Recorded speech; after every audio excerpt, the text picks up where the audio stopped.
ассалому алайкум тамошобинони муҳтарам, мухлисони гироми қадр. имрӯз ба назди оинаи нилгум онҳоеро таклиф кардани ҳастем ки тайёр кардани хӯришҳоро хеле дӯст медоранд. омодаи тамошои барномаи мо бошед. дар студияи кошона мавлудаҷон дар хизмати шумо ҳастам. мавлуда, бигӯед ки имрӯз кадом намуди хӯришро барои мухлисон тайёр кардани ҳастед? من یک نمود خورش تیار میکنم که موادش از 6 دانه بادرینگ، 6 دانه پمیدور، نیم پیاله روغن، یک پیاله سوی و سس، یک لحم گوشت، 3 دانه قرنفل بلغاری و یک دندانچه سرپیاز، شیبید. برای آرایشش برگ‌های سالاد لازم است. کارو از چی شروع میکنیم؟ از بادرینگ سر میکنیم. بادرینگ رو دمچه‌هایش رو میگیریم و اون رو با طرز سکونجه ریزه میکنیم. چگونه سکونجه میشه؟ کنیم ببینیم کنیم. با دو تقسیم میکنیم. بله. بعد باید انمی خیلی ریزه کنیم. بله. این با همین سکونجه طرز. میشود، با همین طرز، با همین شکل. ده. انمی خیلی، انمی طرز ریزه میکنیم. بیاید من انمی خیلی ریزه کنم. انمی خیلی، ها؟ بله. مولوده ببینید، درست است؟ ها؟ کم همین طرز. با همین طرز میکنم. بله. دویمش رو با این طرز، ها؟ بله. این سکونجه میشود. بعد باز این خیلی. بله. بعد باز انا سکونجه کردیم. مولوده جان، شما در یکی از برنامه‌های ما اشتراک کرده بودید. بله. چی تیار کرده بودید؟ در خاطر دارید؟ بله، در خاطر دارم. کلچه قندی رو تیار کرده بودم که با نام ووپی داشت. لوپی. ووپی. ووپی. بله. بله. ما خیلی خرسند هستیم که باز در برنامه ما اشتراک کرده. باز یک نمودی نوی خورش رو به مخلصان پیشکش کرده است. تشکر زیاد. این از آن شهادت میدهد که شما به نهایت مخلصی اشدی برنامه ما هستید. بله. و هر دفعه میخواهید که یک نمودی نوی شیرینی یا خورش یا طعام رو حتما در برنامه اشتراک کرده خاطر مخلصان رو شاد کنید. بله. حتما باید شکلش انمی خیلی شود. بله. من کمی به فکرم نادرست کردم. یا اینم درست است. فقط کمی که کلانتر بریدن در کار باید نمودش سکونجه گیرد. بله. تیار شده. بله. من اکنون مرحمت به ظرف خالی میکنیم. این رو هم گیریم.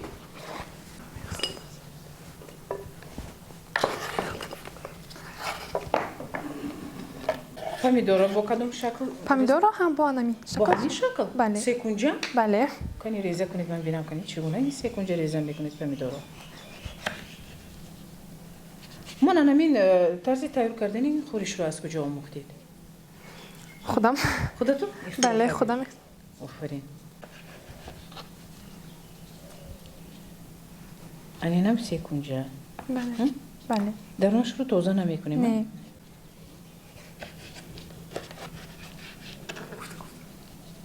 انا به همین شکل ما پمیدور رو ریزه میکنیم. قرنفل بلغاری هم با همین شکل؟ با همین شکل ریزه میکنیم. بله. با سکونجه؟ بله. اینا برام؟ بله. این خیلی برامه؟ بله. انا کن چگونه؟ این رو هم تازه سکونجه میبریم. این خیلی سکونجه؟ بله. فهمیدم. دوم چه با منم خیلی سکونجه؟ بله. این خیلی؟ این سکونجه؟ انا سکونجه؟ من سکونجه. درست؟ بله. انا کن پمیدور رو هم به ظرف خوبی میکنیم؟ بله.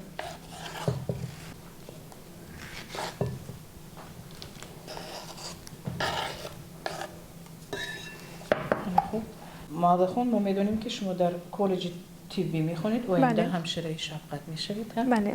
این خیلی کسب خوب است. شما علاقه به فکرم همچون همشیره شفقت در خونه با مادرتون یا با پدرتون علاقه خدمت میکنید. بله. در وقت شما فشار خون رو میسنجید اگر لازم دانید سوزندار رو میگذرونید. بله. ببینید خیلی خوب است.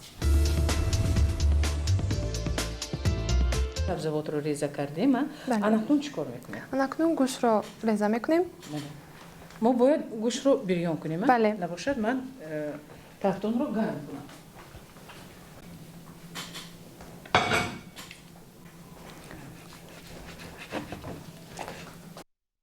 چگونه ریزه میکنیم؟ آن را به شکل سکونجه؟ نه. نه سکونجه نه؟ نه. آن را به طرز در شکل ریزه میکنیم.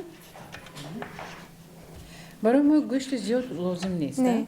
کمش اگر 100 گرم باشد به فکرم کافی است. بله.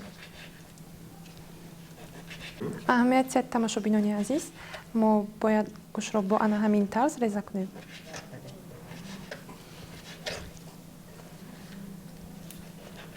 همین خوریش رو در خانه شما تست تیار میکنید؟ بله. چون که کم خرج است و تست تیار کرده می شود. من باوری کامل دارم که در خانه هر یکی شما کدبانوها در یخدان شما پمیدور، بادرینگ همیشه هست و خوب میشد که پیش از تیار کردن خوراک روی دسترخوان خوریش را گذارید. شرط نیست که مثلا اون را با گوشت آمیخته کنید.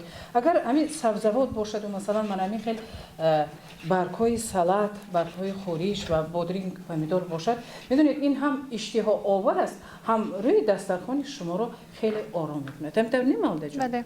مرحمت.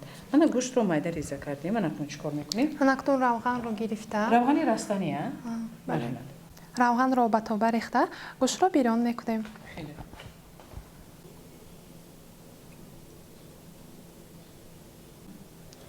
اکنون گوشت رو بیرون میکنیم. بله. تو کدوم وقت سوپ شده اش در کار؟ بله.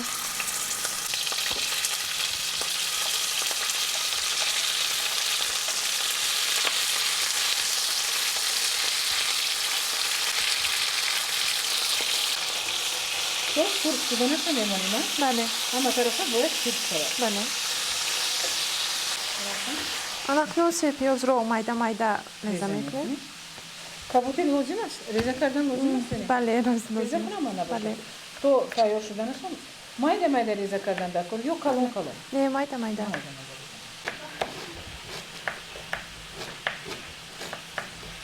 اینا کدام وقت ما استفاده میبریم شیبیت رو در خود سالاد استفاده میبریم. در گوشت نه البته. من فکر کردم که با گوشت اینا بیریان میکنیم. نه با گوشت بیریان نمیکنیم. استفاده میبریم. بله. در وقت تیار شدنش خوریش.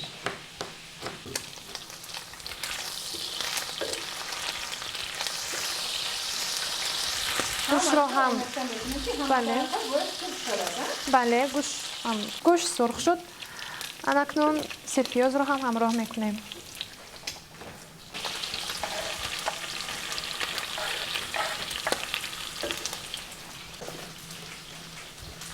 نه کابوتی تیار است. اکنون نوبتی نمک رسید.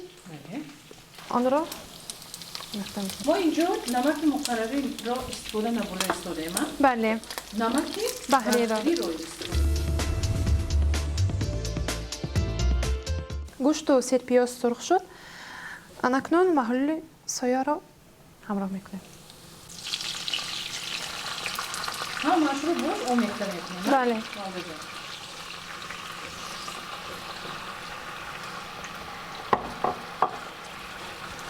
مالده جون تیار شد باشد.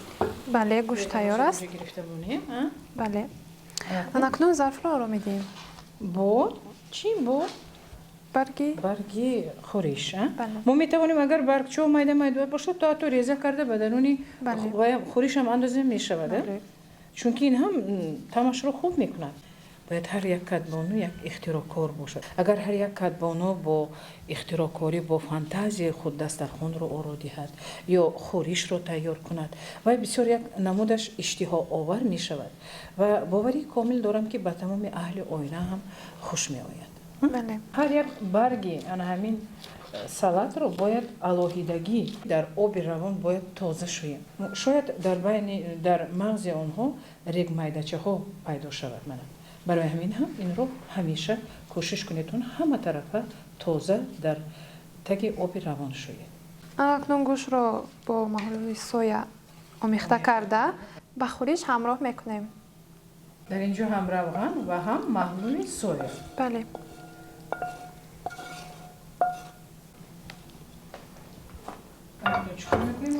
اکنون با خوریش کمک نمک میکنیم و آمیخته میکنیم. شیبیت رو که میاندازیم؟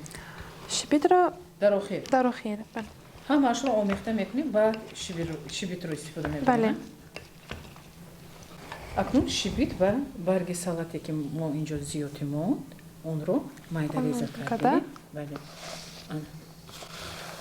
همه آن رو آمیخته میکنیم. مرحمت. بله. همین نموده چه زیاد شد. من اکنون به این خالی میکنم. بله. پورا آمیخته کردیم. من اکنون مرحمت. با ظرف خالی میکنیم. میکنیم. به بله. ظرفی که ما با برگ‌های خورش آن رو دادیم. بله. اون رو میگذاریم. نه. ببینید چه نمودش اشتها آور شد. من باوری دارم که این دسترخوان رو خیلی آرام می‌دهد. بله. چه زیبا است. اشتها آور است. آفرین مالده جان. بویش ببینید بوی انا همون سوی آمده ایستاده است. بله. انا خورشمان تیار شد. با اشتهایی با اشتیایی تام. تو بینندگان گرامی در یک فرصت خیلی کوتاه امروز مالدوانو به شما طرز تیار کردن یک نمود خورش بهاری را نشان دادن که این فکر میکنم که بسیار یک خورش عجایب است و باوری کامل داریم که مالده جان که این خورش دسترخوان هر یک کدبانو رو در خاندانشان آرامی دهد. بله. بله. و خوب میشد که بینندگان گرامی شما هم مانند مالدوانو در برنامه ما اشتراک کرده هنرتان را نشان میدادید. از این هم ما بهره میبردیم و هم خودی مخلصان برنامه. ما هر یکی شما مخلصان گرامی قدر را در این برنامه انتظار هستیم. با برنامه های ما بمانید. بیایید همراه شما و اشتراکچی برنامه امروز مالدوانو مینداری بیان نمایم و باوری کامل داریم که باز با شما با میخوریم و باز با هنرتان مخلصان را شاد خواهید. البته. سلامت باشید. دستتون درد نکند. بینندگان گرامی در همین جا به برنامه امشب خاتمه بخشیده به همه شما سربلندی با خانه آبادی تمنا داریم. هفته آینده در آن همین وقت و ساعت ما در یگانه برنامه شما را انتظار هستیم. خوش باشید.